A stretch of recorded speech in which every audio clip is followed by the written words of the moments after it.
मेरे होते कुछ नहीं हो सकता।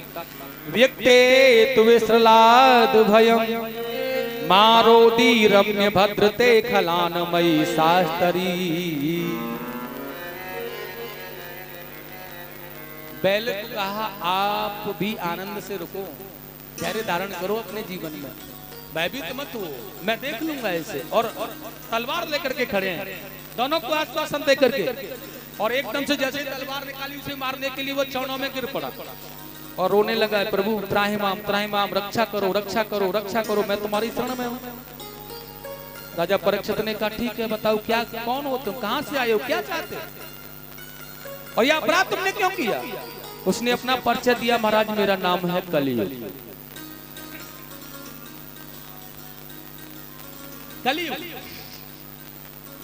हम चार भाई थे, सतयुग, त्रेता, द्वापर, कलियुग। मेरे तीनों भाइयों ने राज्य पूरा कर लिया, मेरा राज्य आ गया, अब अपने राज्य भोगना चाहता हूं। इसलिए परीक्षित जी ने कहा तू क्या करना चाहता है, तेरे अंदर का भैया क्या गुण अच्छे बुरे या मुझे बता। उसने कहा मेरे अंदर तो बुरे ही बुरे गुण हैं, मदिरापान करने वाले लोग ज्यादा होंगे, माता पिताओं को सताने वाले होंगे, साधुओं की सेवा बलात् करने वाले नहीं होंगे, ब्राह्मणों का सत्कार करने वाले नहीं होंगे, वेदों की मर्यादा का उल्लंघन करने वाले होंगे, परमात्मा की पूजा करने वाले नहीं होंगे, ऐसे अनायास वैश्यागमन करने वाले लोग, धर्म के विपरीत चलने वाले लोग, नाना प्रकार से धर्म विपरीत दिशा में चलता जाएगा, धर्म बढ़ता जाएगा, धर्म समाप्त होता जाएगा, ऐसा मेरा यह गुण है। आप मुझे अपने राज्य में रहने के लिए स्थान दे दो, कोई मुझे अपनाता नहीं है, मैं आपके पास में आया हूँ, आप सरल हैं, मुझे अपना लें। राजा परीक्षित ने कहा ठीक है, तो हमने तुम्हें रहने के लिए स्थान दे दिए। और देखिए वह कौन से स्थान, 4 कमरे रहने के लिए दिए हैं कलियुग को परीक्षित जी महाराज ने। पहला है जहां जुआ होता है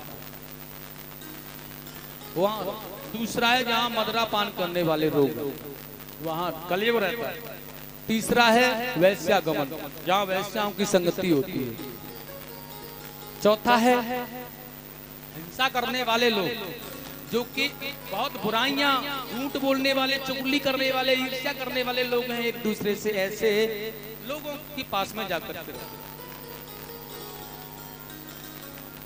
कलियुग ने कहा प्रभु यह तो मेरे अवगुणों पर रीझ करके तुमने बुरे कमरे मुझे रहने के लिए दिए। भगवान के भक्त परीक्षित ने कहा तेरे अंदर जो जैसे जैसे गुण थे, भला तुझे कोई रखने वाला नहीं था, मैंने तुझे रख लिया, जैसे गुण थे वैसी आधार से मैंने तुझे रख लिया। कलियुग ने कहा जैसे गुण थे वैसे ही आधार से तुमने मुझे रख लिया, हाँ तो कोई अच्छा कमरा भी दे दो रहने के लिए। उसने कहा कोई अच्छा गुण बता तू अपने अंदर, हम अच्छा कमरा दे देंगे। उसने कहा हमारे अंदर एक अच्छा गुण है। उसने कहा कौन सा गुण है। उसने कहा महाराज मेरे अंदर कली काल में ऐसा अच्छा गुण है कि जो सतयुग में लाखों करोड़ों वर्ष की तपस्या से नहीं मिलता था, त्रेता युग में दसियों हजारों वर्ष की तपस्या से नहीं मिलता था, द्वापर में जो हजारों वर्ष तप करने पर नहीं मिलता था, कलयुग में मात्र हरि कीर्तन स्मरण, हरि कथा स्मरण मात्र करने से मिल जाता है। वह फल केवल कलयुग में, ऐसा गुण मेरे अंदर है। परीक्षित ने कहा वाह बेटा क्या बात है, मतलब इतना अच्छा गुण। और उसी कलयुग के इस गुण पर रीझ करके परीक्षित महाराज ने कह दिया ठीक है हम तुम्हें एक अच्छा स्वर्णमय कमरा देते हैं, तुम स्वर्ण में जाकर के रहो। अब आप लोग जानते हैं कलयुग स्वर्ण में रहने लगे, अब स्वर्ण से कोई राजा वंचित नहीं हो सकता है।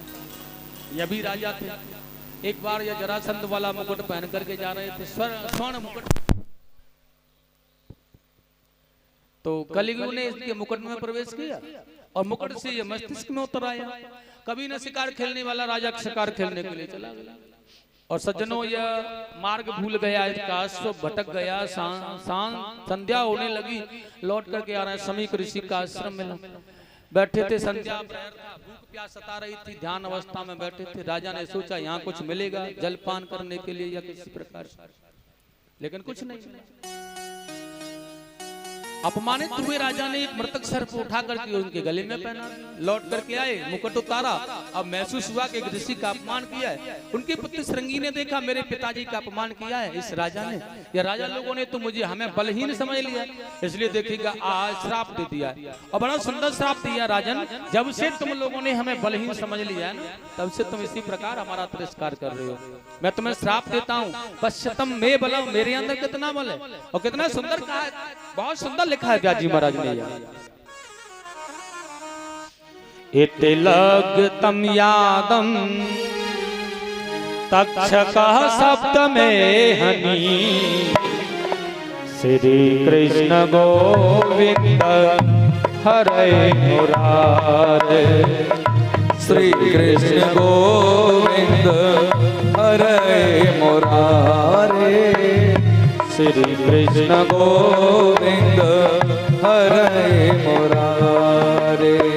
दक्षयति स्माकुलांगर योतितो मे तत्वं, श्री कृष्ण गोविंद हरे मुरारे, श्री कृष्ण गोविंद हरे मुरारी, श्री कृष्ण गोविंद हरे मुरारी। बोलिए गोविंद भगवान की जय हो। इति लग्तम यादम तक्षकः सप्तमे हनि, आज से सप्तमे दिन तक्षक सर्प आकर के तुम्हें डस लेगा और तुम्हारी मृत्यु हो जाएगी, ऐसा श्राप दे दिया राजा परीक्षित को। लेकिन आज गुरुदेव के कहने पर उनके शिष्यों को आकर के परीक्षित को बताना प्रारंभ किया कि आपको श्राप लगा है।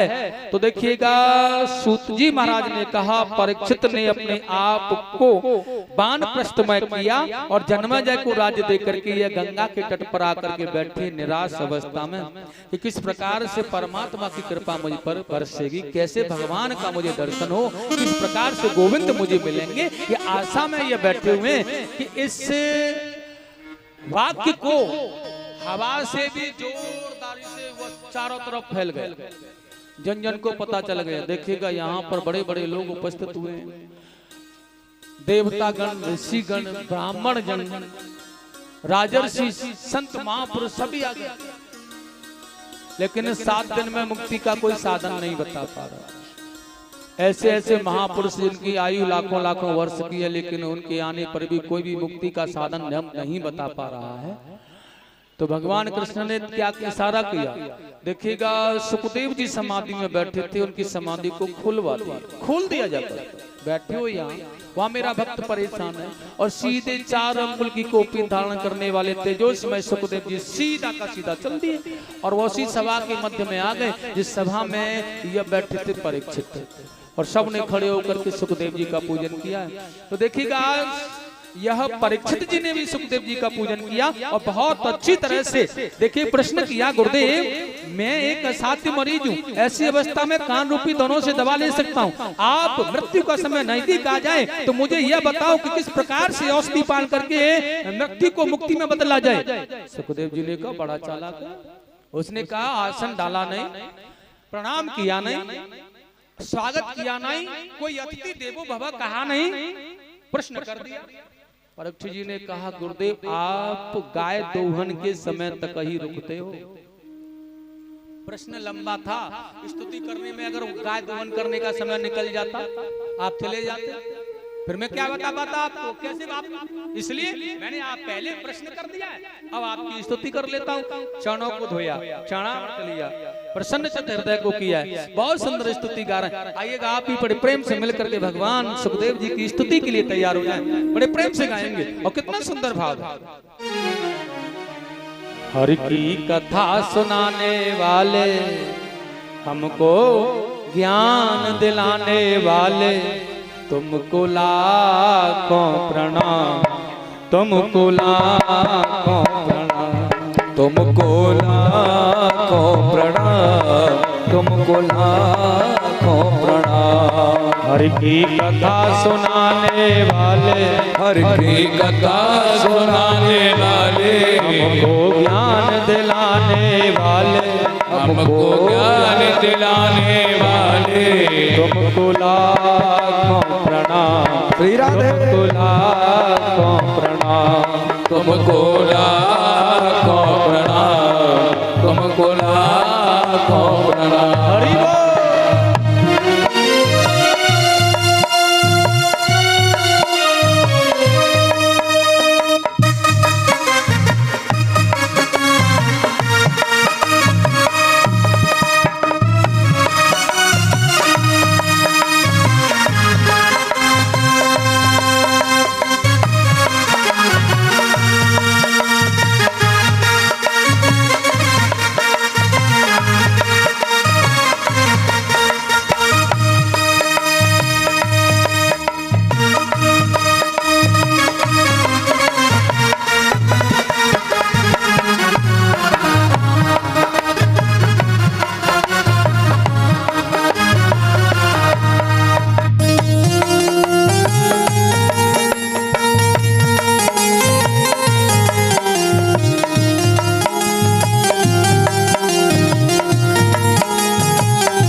हम ढूंढ रहे थे वन में, प्रभु तुम बैठे थे मन में। हम ढूंढ रहे थे वन में, प्रभु तुम बैठे थे मन में।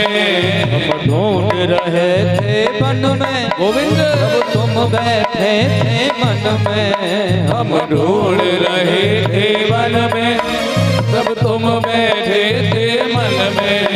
हमको राह दिखाने वाले, हमको राह दिखाने वाले, तुमको लाखों प्रणाम। तुमको लाखों प्रणाम। तुमको लाखों प्रणाम। तुमको लाखों प्रणाम। की कथा सुनाने वाले, हरि की कथा सुनाने वाले, हमको ज्ञान दिलाने वाले, हमको ज्ञान बताने वाले, तुमको लाखों प्रणाम। हरि बोल। तुमको लाखों प्रणाम। तुमको लाखों प्रणाम। तुमको लाखों प्रणाम।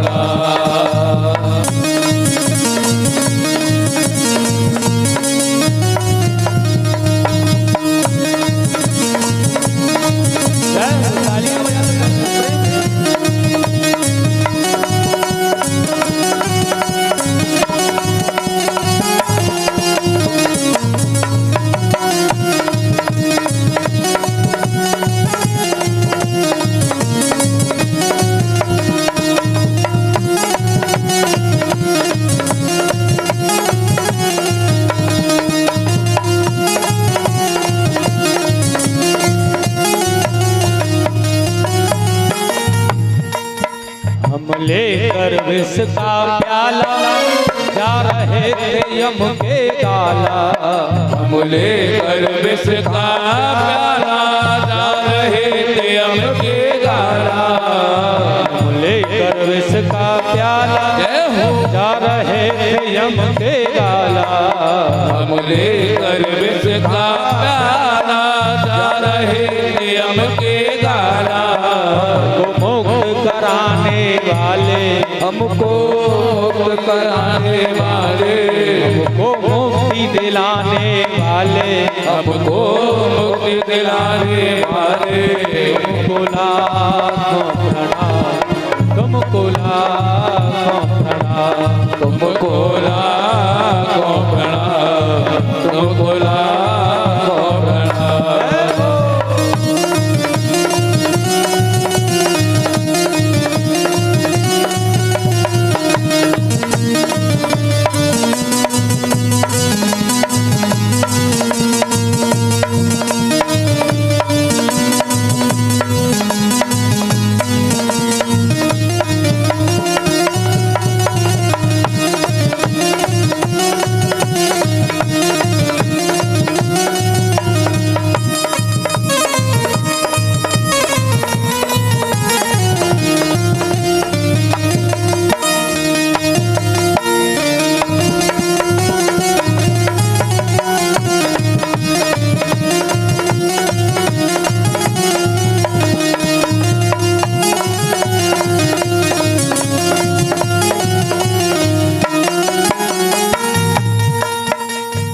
पार तेरा क्या पाते, बस शीश झुका यही गाते। हम पार तेरा क्या पाते, बस शीश झुका यही गाते। पार तेरा क्या पाते, बस शीश झुका यही गाते। हम पार तेरा क्या पाते, बस शीश झुका यही गाते। अमृत सुधा पिलाने वाले, अमृत सुधा पिलाने वाले, अमृत सुधा पिलाने वाले, अमृत सुधा पिलाने वाले। तुमको लाखों प्रणाम, तुमको लाखों प्रणाम, तुमको लाखों प्रणाम, तुमको लाखों प्रणाम। हर की कथा सुनाने वाले, हर की कथा सुनाने वाले, हमको मुक्ति दिलाने वाले, हमको मुक्ति दिलाने वाले। तुमको लाखों प्रणाम, तुमको लाखों प्रणाम, तुमको लाखों प्रणाम, तुमको लाखों प्रणाम। तुमको लाखों प्रणाम, तुमको लाखों प्रणाम, तुमको लाखों प्रणाम, तुमको लाखों प्रणाम, तुमको लाखों प्रणाम, तुमको लाखों प्रणाम, तुमको लाखों प्रणाम, तुमको लाखों प्रणाम, तुमको लाखों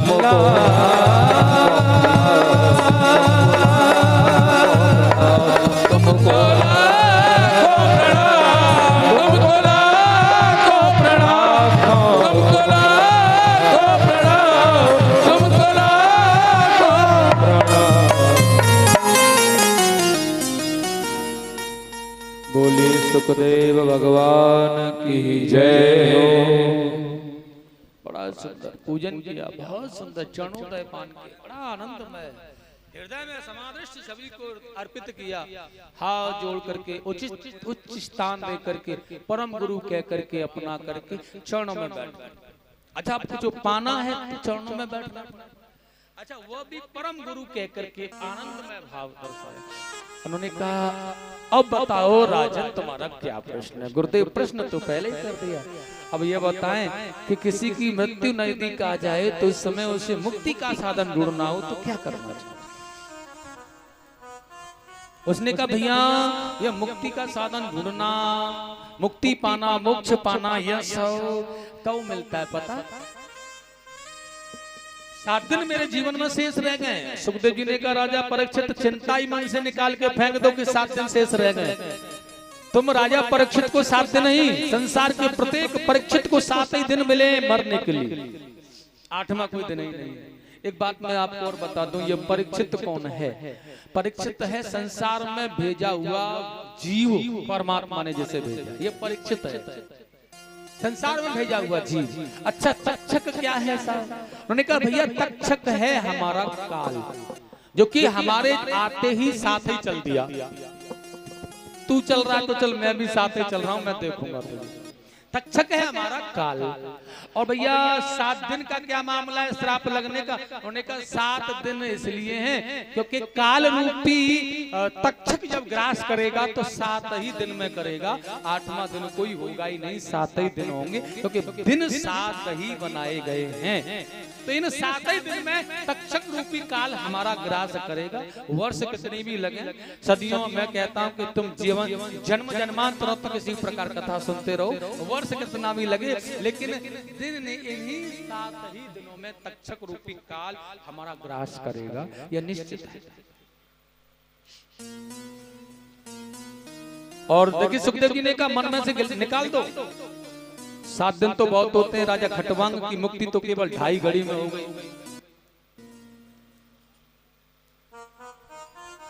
उन्होंने बताया अभी तक राजन, ये सूर्यवंश के आदि प्रवक्ता हुए हैं राजा खटवांग। अच्छा सूर्यवंश में वही नहीं, बहुत से राजा ऐसे ही हुए। उन्होंने धर्म की रक्षा के लिए देवताओं के साथ में मिलकर दैत्यों से युद्ध किया और धर्म की रक्षा की। ऐसे ही खटवांग हुए।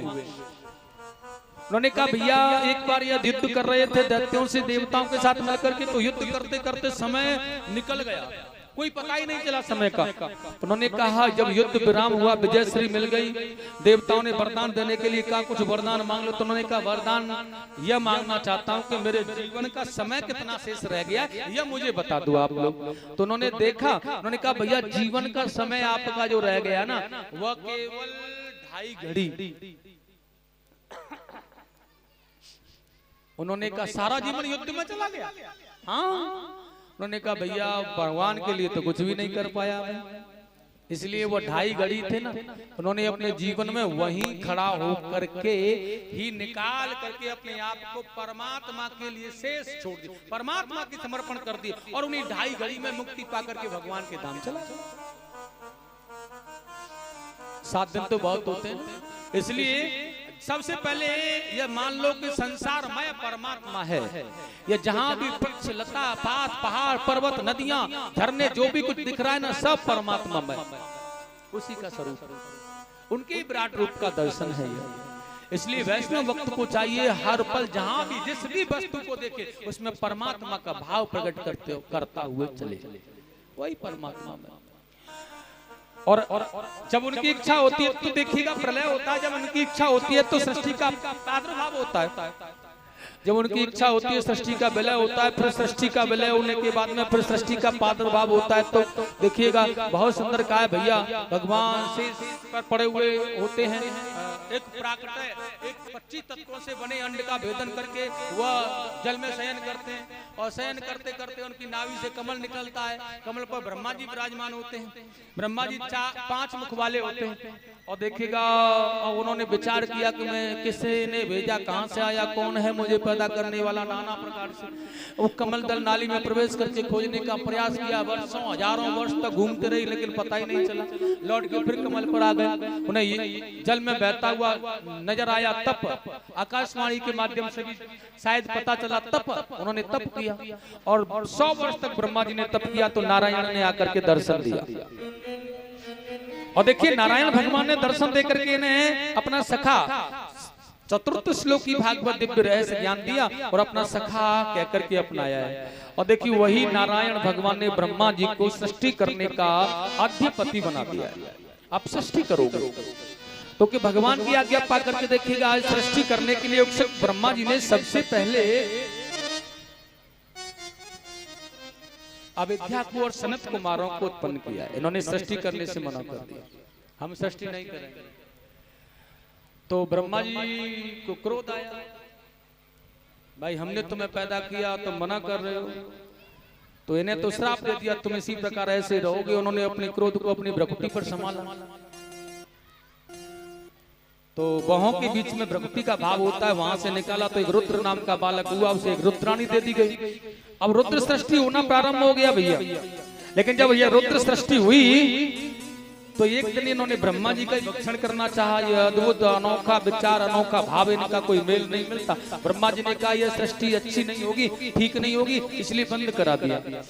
आगे ब्रह्मा जी ने देखिएगा बहुत अच्छी प्रकार से आज पुनः ऋषियों को उत्पन्न किया है, कर्दमा जैसे ऋषि। इसके बाद में ब्रह्मा जी ने इन्होंने भी सृष्टि करने से मना किया है। तो देखिए मन से मरीच, नेत्र से अत्रि, मुख से अंगिरा, कर्ण से पुलस्त ऋषि को, नाभि से पुलह, कर से क्रतु, त्वचा से भृगु, प्राण से वशिष्ठ, अंगुष्ठ से यक्ष और देखिए गोद से नारद जैसे महामुनि ब्रह्म ऋषियों को उत्पन्न किया है। लेकिन उन्होंने सृष्टि करने से मना कर दिया, तपस्या करने के लिए चले गए। तो तभी ब्रह्मा जी ने अपने शरीर के 2 भाग किए, अपने आप के 2 भाग। एक दाहिने अंग से इन्होंने देखिएगा मनु जी को उत्पन्न किया और वाम अंग से शत्रुपा को उत्पन्न किया। इन्हें मैथुन सृष्टि करने का आदेश कर दिया। अब जब मैथुन सृष्टि करने का आदेश किया गया तो भैया मनु जी के द्वारा शत्रुपा के द्वारा 5 संतान हुई।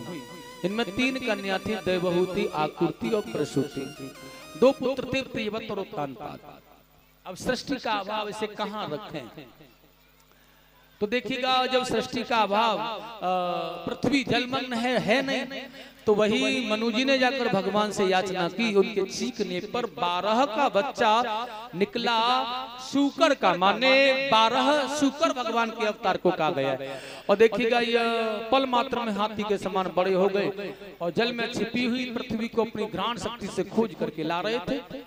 तो तभी हिरणाक्ष ने आकर के इन्हें रोकने का प्रयास किया और भगवान ने हिरणाक्ष का वध कर पृथ्वी को जल के ऊपर स्थापित किया।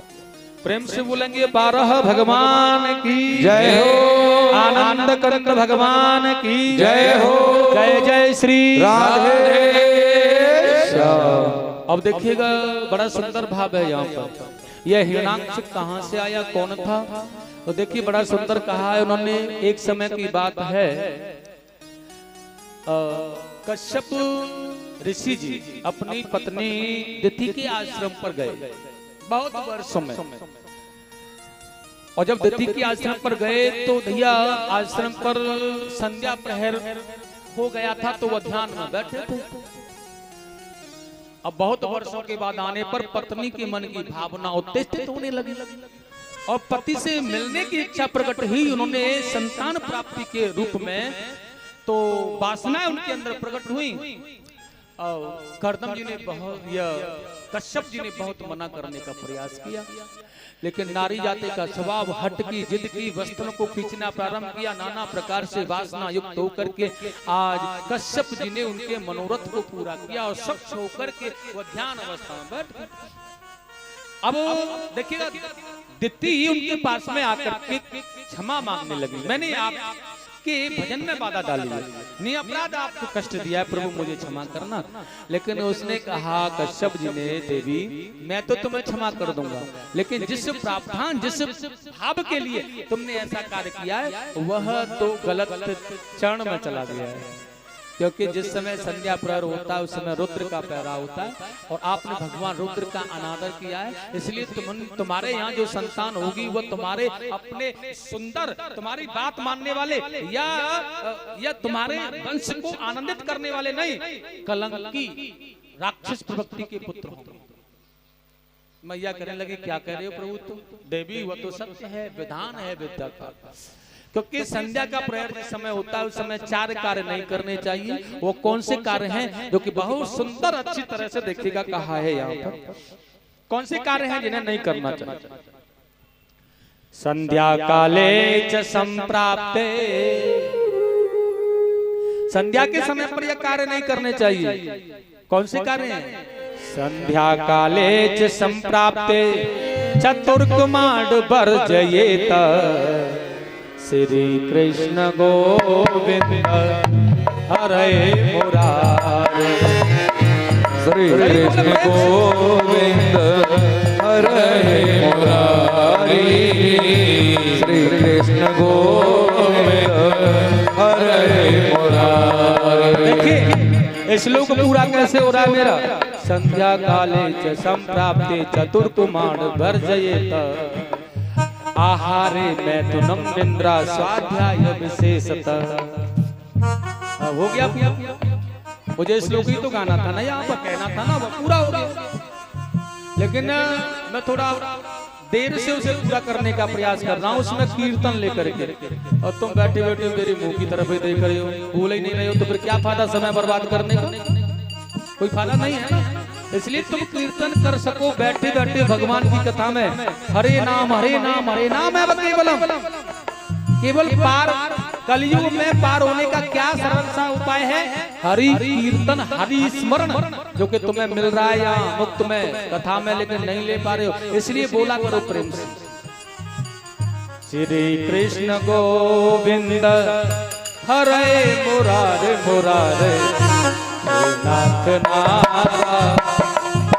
वासुदेवा। हे नाथ नारायण वासुदेवा, हे नाथ नारायण वासुदेवा। आहारे मैथुनम निद्रा स्वाध्याय विशेषतः श्री कृष्ण गोविंद हरे मुरारे। श्री कृष्ण गोविंद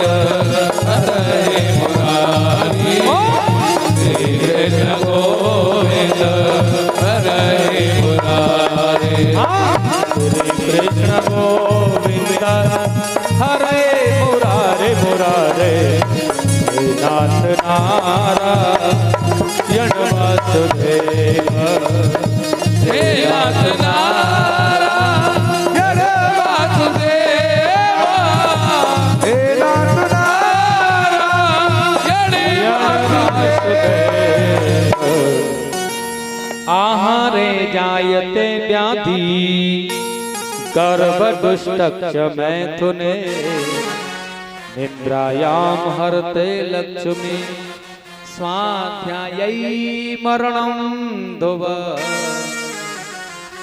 संध्या के समय 4 कार्य नहीं करने चाहिए, विशेष कर इनको तो अपना ही लेना चाहिए जीवन में व्यक्ति को, क्योंकि इसमें कुछ विशेष अलग से करने के लिए नहीं कहा जा रहा है। कौन से कार्य? संध्या के समय पर कभी भी भोजन नहीं खाना चाहिए।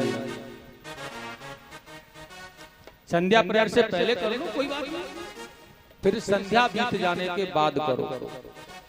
उन्होंने कहा दूसरा क्या है? विषय। माता पिताओं को ध्यान रखना चाहिए। संध्या प्रहर कितने भी समय के बाद में अपनी पत्नी से मिला, लेकिन संयोग न किया जाए, वासनाएं न प्रकट की जाए, कामनाओं में जो देते रहे, तो कि संध्या प्रहर रुद्र का पहरा होता, उस समय संतान प्राप्ति के लिए वासनाएं प्रकट की जाएंगी, तो दुष्ट संतान होने का भय रहेगा, इसलिए विषय नहीं करने चाहिए। और तीसरा बताया है बड़ा सुंदर, संध्या के समय पर कभी भी स्वाध्याय पढ़ना नहीं चाहिए, क्योंकि विवेक नष्ट होने का भय होता है संध्या के समय पठन पाठन करने से। और चौथा बताया है निद्रायाम हरते लक्ष्मी, संध्या के समय कभी भी सोना नहीं चाहिए। अगर संध्या प्रहर हम शयन करते हैं तो हमारे घर से निद्रा देवी चली जाती हैं, किनारा करके कभी लौट करके नहीं आने। उस घर में दरिद्रता, दुख, रोग हमेशा के लिए बने रहते हैं जो संध्या के समय खटिया पर पड़ा सोकर खर्राटे मारता है। उन्होंने कहा संध्या समय करना क्या चाहिए? भैया संध्या के समय एक ही कार्य करना चाहिए। गुरुदेव ने जो मंत्र बताया है उस गुरु मंत्र का संध्या प्रहर की घड़ी जब तक चले जप करते रहो। संध्या के समय यह कार्य। अच्छा वो भी नहीं है तो क्या करना चाहिए? संध्या प्रहर हमें अपने घर के बाहर दीपक जलाना चाहिए। संध्या प्रहर घर के बाहर बैठ करके हमें कीर्तन करना चाहिए। संध्या घड़ी, संध्या प्रहर जब तक बीते, क्योंकि उस समय वो पहरा होता है, वो समय रुद्र का भगवान का होता है। रुद्र भगवान पहरा देते हुए निकल के जा रहे हैं। जिसके यहाँ दीपक जल रहा है, जो सत्संग और कीर्तन करता दिखाई दे रहा है, उसके आनंदमय मंगल होते हैं। और जिसके यहाँ पर कोई सोता हुआ दिखाई दे रहा है, भोजन करता दिखाई दे रहा है, विषय वासना में लगा दिखाई दे रहा है ना, तो फिर समझ लो उसके तो काम खराब ही हो। इसलिए भगवान रुद्र को प्रसन्न करने के लिए कार्य करना संध्या के समय अनिवार्य है। ऐसे कार्य संध्या के समय में करना। देखिएगा इनके यहाँ पर 2 दुष्ट संतान हुई माता दिति के यहाँ पर। एक का नाम हुआ है हिरण्यकश्यपु और दूसरे का नाम हुआ हिरण्याक्ष। यह हिरण्याक्ष बहुत बलशाली होने के कारण वरुण देवता को जाकर के ललकारने लगा, तो वरुण देवता ने इसे कहा भैया मैं तेरे बराबर का योद्धा नहीं है, पुराण पुरुष से जाकर युद्ध कर। तो यह पुराण पुरुष को खोजने के लिए चल दिया और जल में छिपी हुई पृथ्वी को जब लेकर के आ रहे थे ना भगवान अलग सा रूप दिखाना, तो वह समझने लगा यही पुराण पुरुष है और युद्ध करना प्रारंभ किया। और जब युद्ध हुआ तो भगवान ने इसका वध किया, पृथ्वी को जल के ऊपर। प्रेम से बोलेंगे 12 भगवान की जय। इस प्रकार से हिरण्याक्ष का वध किया गया। आगे की कथा में जब प्रहलाद चरित्र का वर्णन होगा, धर्मराज युधिष्ठिर से नारद संवाद होगा, उस समय वो वर्णन आएगा इस हिरण्याकश्यपु का क्या हुआ, वो बाद का प्रसंग है। हिरण्याक्ष का वध हो गया बड़े सुंदर भाव में सृष्टि का वध। अब बात आती है कि नारद जी, भगवान ब्रह्मा जी ने जिन ऋषियों को उत्पन्न किया उनमें से किसी ने सृष्टि करने में सहायता की। उन्हें कहा हाँ, कर्दम ऋषि के पास में भगवान जब पहुंचे तो कर्दम जी ने बहुत अच्छी प्रकार से भगवान नारायण का ध्यान किया, भजन किया और उन्होंने वरदान दिया कि तुम क्या चाहते हो। उन्होंने कहा आप जिसे मैं चाहता हूँ जानता हूँ उसे भली भांति आप जानते हो। तो कर्दम जी को उन्होंने कहा मैं जानता हूँ, तुम्हारा प्रबंध करके आया हूँ कि तुम्हारे सुयोग्य वर्ण करने वाली एक ही कन्या है, वह है महाराज देवहूति जिसका नाम है, आप उसका वर्णन कर लेना। और बताया कि तीसरे दिन आपके आश्रम पर वह पधारेंगे तो आप वर्णन कर लेना। ऐसा वरदान देकर के अंतर ध्यान हो गए। तो कर्दम जी के पास में मनु जी अपनी पुत्री को लेकर के पधारे हैं भैया। और देखिए कितने सुंदर भावना की बात है। आज कर्दम जी ने बड़ा सत्कार कहा, अतिथि देवो भव। आइए आसन डाल रखे 3, बड़े दिव्य आसन है 3, और आसनों पर बैठने के लिए कहा तो सतरूपा और मनु जी आसन पर बैठ गए, देवहूति आसन पर खड़ी है।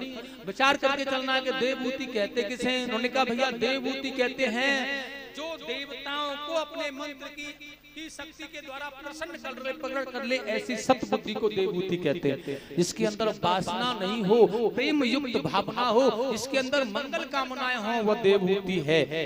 तो ऐसी देवभूति थी, वह जान गई थी कि भविष्य में यही मेरे पति बनेंगे, इसलिए आसन पर नहीं बैठी, क्योंकि इन्होंने ही आसन बिछाया। पतिदेव बार बार आग्रह कर रहे हैं, देवी देवभूति आसन पर नहीं बैठी। अब पतिदेव की आज्ञा का उल्लंघन होता है, आसन पर नहीं बैठ रही है, तो इस अवस्था में दोनों कार्यों को कैसे एक साथ पूरा किया जाए? उन्होंने कहा भैया कोई सतबुद्धि देवहूति ही इस कार्य को कर सकती है। और वही देवहूति ने अपने अंगुष्ठ का नख लेकर के आसन पर टेक दिया और अपने पति को इशारा करके कहा, यह आसन तुम्हारी सेवा है, मैं इस पर बैठूंगी नहीं, तुम्हारे हाथों से मैं सेवा लूं तो मुझे नरक में नहीं जाना, इसलिए मैं आपकी आज्ञा का पालन कर रही हूँ। और स्वयं जमीन पर बैठ गई। तो वाक्य पूरा हुआ, दोनों धर्मों की रक्षा की देवभूति ने। अब करदम जी ने जान लिया यह मेरे सुयोग्य है, परीक्षा हो गई इतने में ही। देखिएगा पति ने पत्नी की परीक्षा इतने समय में ही कर ली। अब आते हैं मनु जी ने कहा, करदम जी से हम अपनी पुत्री का विवाह तुम्हारे साथ करना चाहते हैं, ठीक है? उन्हें कहा क्या करना? उन्होंने कहा एक संतान, एक सत्पुत्र होने के बाद सन्यास लेकर वन में चला जाओ। उन्होंने कहा करदम किसे कहते हैं भाई, करदम कौन होता है? उन्होंने कहा करदम कहते हैं करदमन, जिसने अपनी प्रत्येक इंद्रिय का दमन कर लिया है, वो करदम होता है। जिसके अंदर वासना नहीं है, विवाह हुआ नहीं, विवाह की बात चल रही है। करदम जी ने जड़ से कह दिया एक पुत्र होने के बाद सन्यास ले जाऊंगा। बताओ तुम्हारी पुत्री को पता हो तो विवाह कर लो। पिताजी ने देखा पुत्री की और पुत्री ने देखा ऐसा ही पति मुझे चाहिए, विवाह हुआ। बड़े प्रेम के साथ माता पिता चले गए। ऐसा नहीं कि आज का जमाना हो, उस जमाने में तो माता पिता पुत्रियों को जिस पति के हवाले कर दिया करते थे जो कि सुयोग्य वर हुआ करता था, उसके लायक, उसके हाथों में सौंपते थे उसका हाथ। फिर वो पीछे मुड़ के कभी यह न देखते थे कि हमने अपनी पुत्री को कहाँ सौंपा। जिसका दान कर दिया उसका बखान करना या उसे वापस लाना लेना यह उचित नहीं होता है। इसलिए माता पिता जिस पुत्री का दान किया करते थे कभी उसे वापस बुलाने का प्रयास नहीं करते थे, और ऐसे पति के हवाले, ऐसे वर के हवाले उसे करते थे जो कि कभी उसके माँ बाप की याद ही ना आने देते।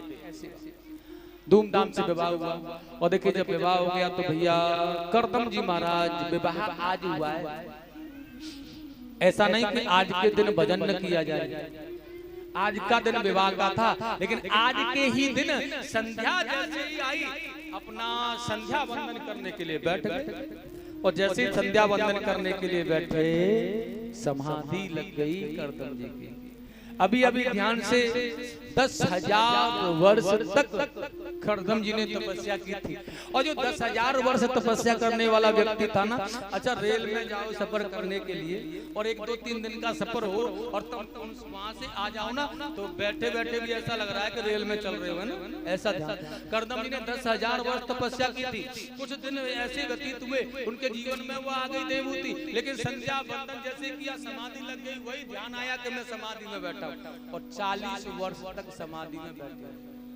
अब ब्याह हुआ था, आज बताओ समाधि में बैठ गए, कोई न बात न कोई चीत न किया। उन्होंने कहा देवभूति का क्या हुआ, क्या चली गई छोड़ करके? उन्होंने कहा नहीं, वह देवभूति ने अपने पति की सेवा की और पति की सेवा करते करते 40 वर्षों को गुजार दिया।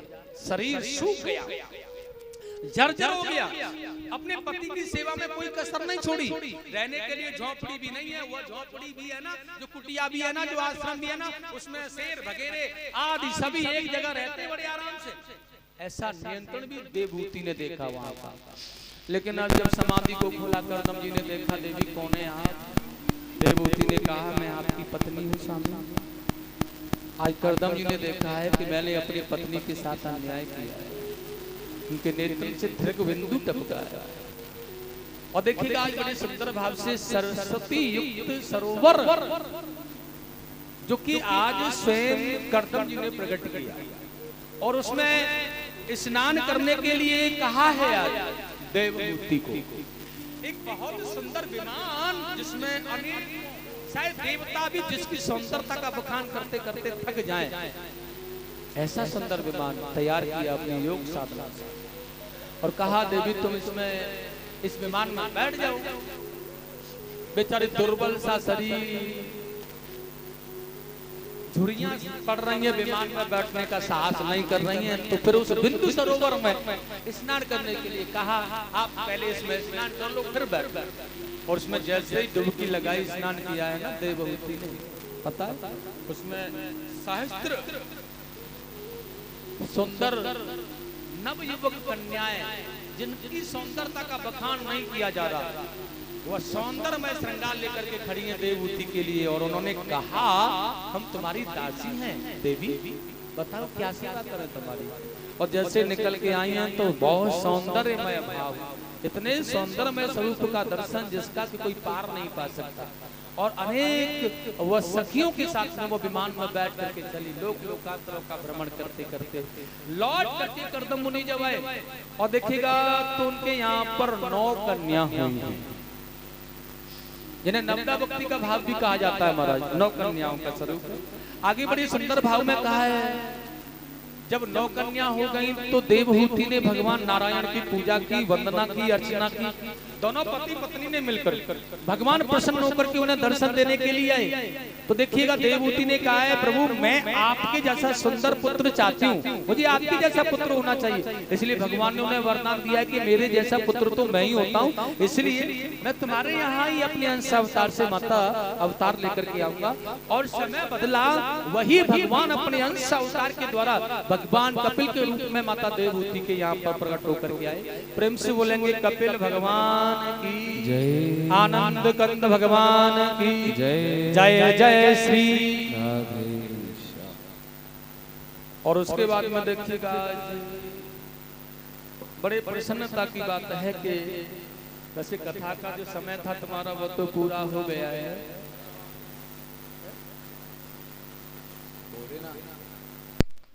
थोड़ा आज इसलिए थोड़ा सा मैं आगे बढ़कर से चल रहा हूँ तो क्योंकि झांकी बना रखी है पंडित जी ने, तो झांकी बनाई भगवान की न रह जाए, इसलिए थोड़ा सा इस प्रकार से जो मैं कथा कह करके चल रहा हूँ तुम्हारे यहाँ समक्ष, अगर इस प्रकार से मैं कथा कहता रहूंगा तो शायद है कि 9 दिन तुमने तो बहुत ज्यादा मांगे हैं, खैर सप्ताह ज्ञान यज्ञ तो 7 दिन का होता है भाई, फिर भी तुम लोग नहीं मानते, 9 दिन की कथा कराते तो ये 9 दिन भी कम पड़ जाएंगे। मुझे लगता है कि किस दिन भी लग जाए तो कह नहीं सकता, जिस प्रकार से मैं आज कथा कह रहा था तुम्हारे सामने।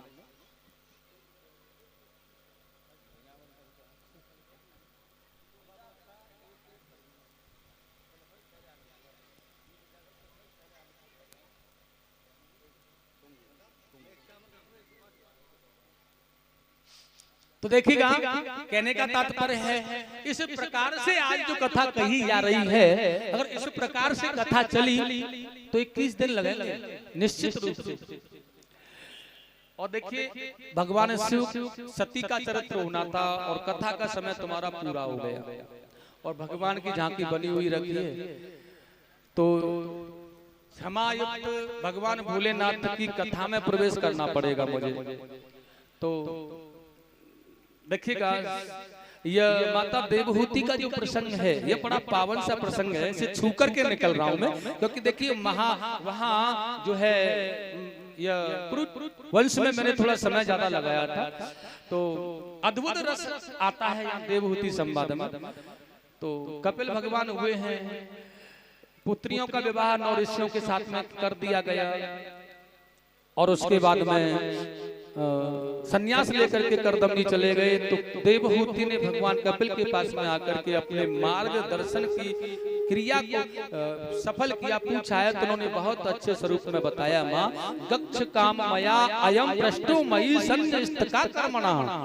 माता सबसे सरल उपाय एक ही है भगवान को पाने का कि केवल शरणागति सरल अपने जीवन को बना लो और अपने जीवन में जितना सरल तुम बन जाओगी उतने ही तरल होकर के दुनिया का को तृप्त करोगी। इसलिए अपने जीवन में सरल बनाना अनिवार्य है। इस प्रकार से देखिए वह बकरी वाला दृष्टांत इसी कथा में आता है। और देखिए जीव के माता के गर्भ से लेकर के जन्म तक की व्याख्या इस बहुत सुंदर देवहूति संवाद में आती है। अंततः गुरु वाक्य सदगुरु की कृपा प्राप्त कैसे होनी चाहिए, कपिल भगवान ने यह भी बताया कि गुरु के माध्यम के बगैर भगवान नहीं मिलते। इसी कथा के माध्यम से सुनाया। और उसके बाद में अंत में बड़ा सुंदर देखिएगा, देवहूति को बड़ा सुंदर भाव बताया। नक्षत्रम भूषणा बिंद चिन्हा नारी नाम भूषणा पति। संसार में वही श्रेष्ठ है जिसने भगवान की प्राप्ति को सरल भाव से किया हो। और माता को दिव्य ज्ञान की प्राप्ति करा करके कपिल भगवान चले गए। इस प्रकार से देवहूति ने सिद्धदा नाम की नदी बह करके दुनिया का आनंद किया और दुनिया को प्रभावित करके संसार का कल्याण करने लगी। प्रेम से बोलेंगे गोविंद भगवान की जय हो।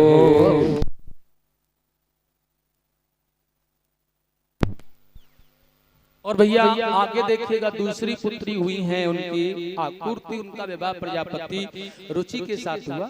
इनके यहाँ पर यज्ञ के रूप में भगवान नारायण पढ़ा दे, दक्षिणा के रूप में माता लक्ष्मी।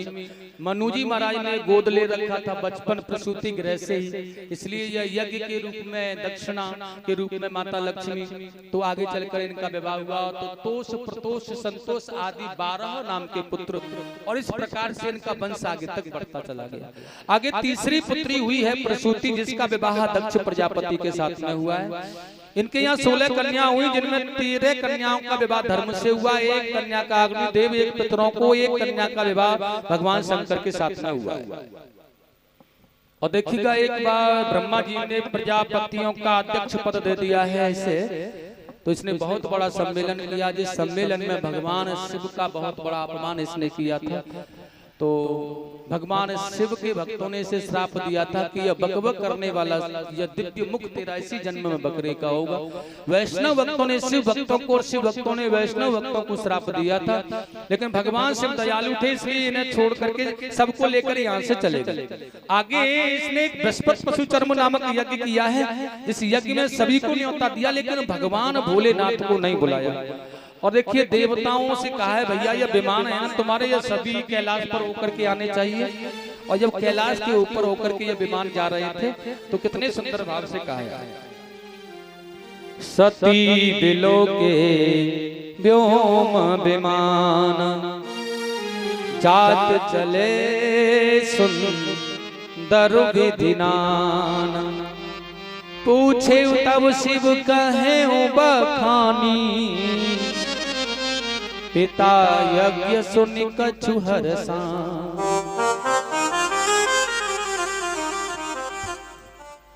देखिए, इसमें थोड़ी सी कथा, एक अत्रि ऋषि को ब्याई गई माता अनुसुईया जो देवहूति की पुत्री थी, उनकी कथा भी आया करती है। लेकिन यहाँ सभी छू करके निकले, क्षमा याचना करते परमात्मा के लिए। हरे नमः, बोलिए गोविंद भगवान। भगवान से कि ये विमान उड़ करके जा रहा है, किसके लिए, कहाँ जा रहा है? तभी भगवान ने कहा है, पूछे तब शिव कहे बखानी, और पिता यज्ञ सुनि कछु हरसानी।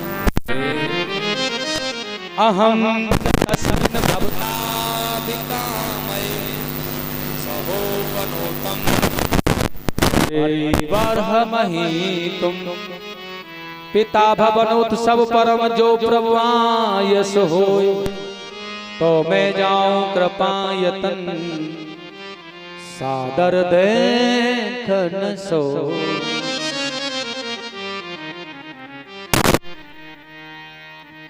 तो माता सती को पता चला कि हो रहा है, मैं जाना चाहिए, अपने पति से कहा, लेकिन भोले बाबा ने कहा जतपे नित्यो प्रभु पितु मुर्गे हा, आयो बिन बोले हो न सदैहा। भैया ने कहा गुरु जी के या मित्र के यहाँ खाली, मतलब जो है बिना बुलाए चले जाते हैं पिताजी के यहाँ। और देखिए, जो अपना मित्र है उसके यहाँ भी जाओ बिना बुलाए, पिता के यहाँ भी जाओ, गुरु के यहाँ भी जाओ, लेकिन भगवान ने कहा जब तक विरोध माना जाता कोई, और कहाँ गए कल्याण न होई। जहाँ जाने पर कोई विरोध करता है वहाँ नहीं जाना चाहिए। तो फिर माता सती को बहुत मनाने का प्रयास करना है, भगवान ने कहा नहीं मानो। तो इस प्रकार से बड़ी आनंद के साथ प्रतिमान से माता सती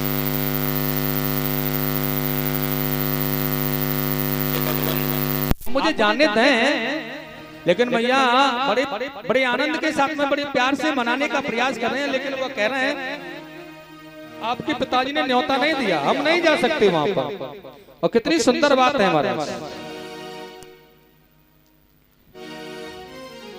दर्शन करे आऊंगी, मैया कह रही है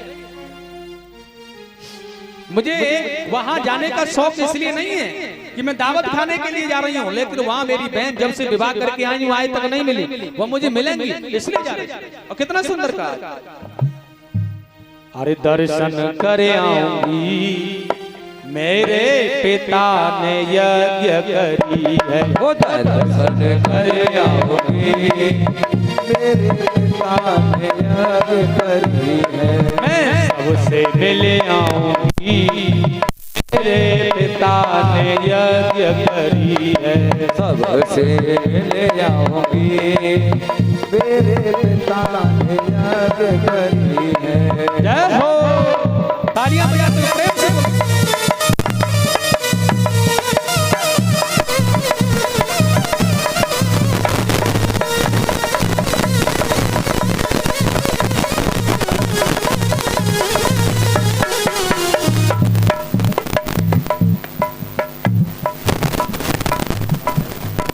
दर्शन करे आऊंगी मेरे पिता ने यज्ञ करी है, दर्शन करे आऊंगी मेरे पिता ने यज्ञ करी है, सबसे मिले आऊंगी मेरे पिता ने यज्ञ करी है, सबसे मिले आऊंगी मेरे पिता ने यज्ञ करी है। दक्ष प्रजापति पिता हमारे, दक्ष प्रजापति पिता हमारे, बोलागत है ससुर तुम्हारे, बोलागत है ससुर तुम्हारे, हाँ बोलागत है ससुर तुम्हारे, ओ बोलागत है ससुर तुम्हारे, शीश झुकाए आऊंगी मेरे पिता ने यज्ञ करी है, मैं शीश झुकाए आऊंगी मेरे पिता ने यज्ञ करी है।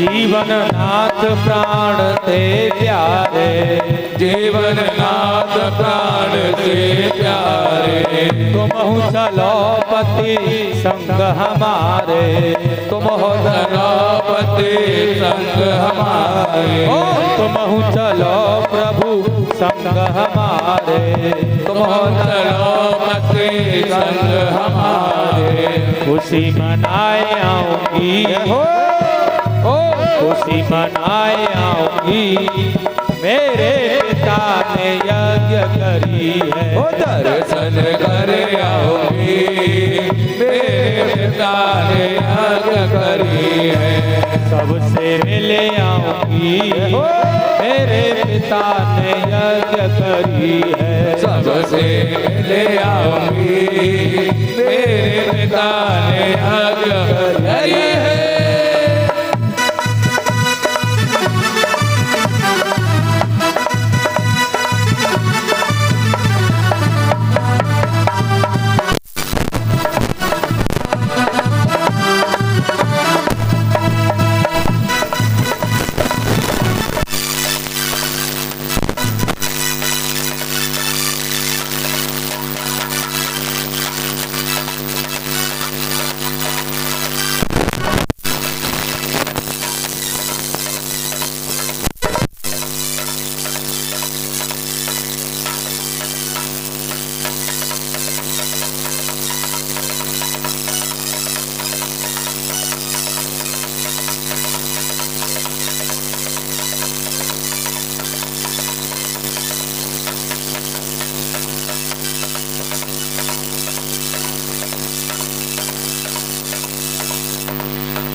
सबसे मिल आऊंगी, हंसी कराए आऊंगी, मेरे पिता ने यज्ञ करी है।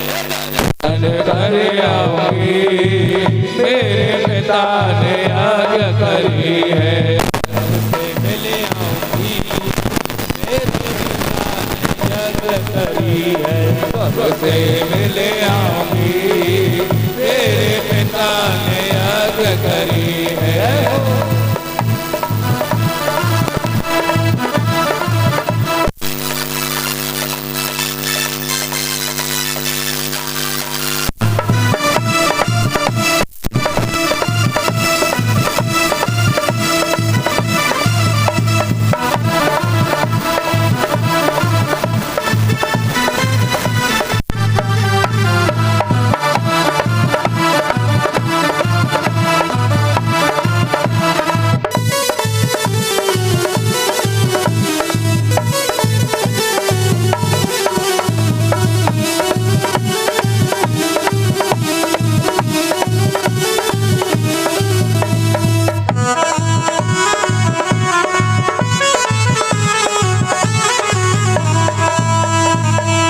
और कहा माता सती ने बड़ा सुंदर भाव में आज कबहू न टूटे नातेदारी, कबहू न टूटे नातेदारी। प्रभु जी तुम्हारी छोटी सी अरमान हो गई थी, मैं मानती हूँ, लेकिन रिश्तेदारी कभी टूटती नहीं। कबहू न टूटे नातेदारी, कबहू न टूटे नातेदारी। हाथ जोड़िए विनय हमारी, हाथ जोड़िए विनय हमारी। दावत खाए आऊंगी, मैं तुम्हें खवाए लाऊंगी। हाँ दावत खाए आऊंगी, मैं तुम्हें खवाए लाऊंगी। मेरे पिता ने यज्ञ करी है। दर्शन कर आऊंगी, मेरे पिता ने यज्ञ करी है। सबसे मिल आऊंगी, मेरे पिता ने यज्ञ करी है। सबसे मिल आऊंगी, मेरे पिता ने यज्ञ करी है।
बोलिए शंकर भगवान